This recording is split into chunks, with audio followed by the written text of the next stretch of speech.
ഡൽഹിയിൽ തങ്ങളുടെ അവകാശങ്ങൾക്കായി പോരാടുന്ന വിദ്യാർത്ഥി സമൂഹത്തിന് ഐക്യദാർഢ്യം പ്രഖ്യാപിച്ച് ഇടതുപക്ഷ വിദ്യാർത്ഥി യുവജന തൊഴിലാളി സംഘടനകളുടെ നേതൃത്വത്തിൽ ഇരിട്ടിയിൽ പ്രതിഷേധ പ്രകടനം സംഘടിപ്പിച്ചു. ഡൽഹിയിലെ വിദ്യാർത്ഥി വിരുദ്ധ നയങ്ങൾക്കെതിരെയും പോലീസിന്റെ അടിച്ചമർത്തലുകൾക്കെതിരെയും ശക്തമായ പ്രതിഷേധം രേഖപ്പെടുത്തുക എന്ന സന്ദേശമുയർത്തി നടത്തിയ പ്രതിഷേധ പ്രകടനത്തിൽ CITU, KSKTU, AIKS, DYFI, SFI തുടങ്ങിയ സംഘടനാ പ്രതിനിധികൾ പങ്കെടുത്തു. CPIM ഇരിട്ടി ഏരിയ കമ്മിറ്റി ഓഫീസിനടുത്തു നിന്നും ആരംഭിച്ച മാർച്ച് ഇരിട്ടി ടൗൺ ചുറ്റി പഴയ ബസ് സ്റ്റാൻഡിൽ സമാപിച്ചു.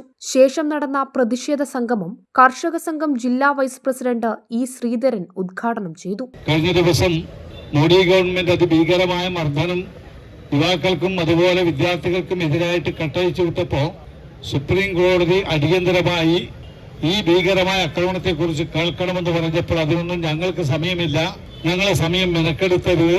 ആ മർദ്ദനത്തിന്റെ വീഡിയോ ഞങ്ങളുടെ കൈവശമുണ്ടെന്ന് അഭിഭാഷകർ പറഞ്ഞപ്പോൾ ആ വീഡിയോ ഒന്നും കാണാനുള്ള സമയം ഞങ്ങളെ സംബന്ധിച്ചില്ല. കോടതിയുടെ സമയം നശിപ്പിക്കരുത് എന്ന് പറഞ്ഞ മാന്യനാണ് സുപ്രീം കോടതിയുടെ ചീഫ് ജസ്റ്റിസ് സൂര്യകാന്ത് മിശ്ര. കർഷക തൊഴിലാളി union area secretary PP Ashokan അധ്യക്ഷത വഹിച്ചു. CITU area secretary ES Sathyan സ്വാഗതം പറഞ്ഞു. നീതിക്കായുള്ള പോരാട്ടത്തിൽ വിദ്യാർത്ഥികൾക്ക് കരുത്തുപകർന്ന് ഇരിട്ടിയിൽ സംഘടിപ്പിച്ച പരിപാടിയിൽ കനത്ത മഴയെയും അവഗണിച്ച് സ്ത്രീകളും യുവജനങ്ങളുമടക്കമുള്ള നിരവധി പേരാണ് പങ്കെടുത്തത്.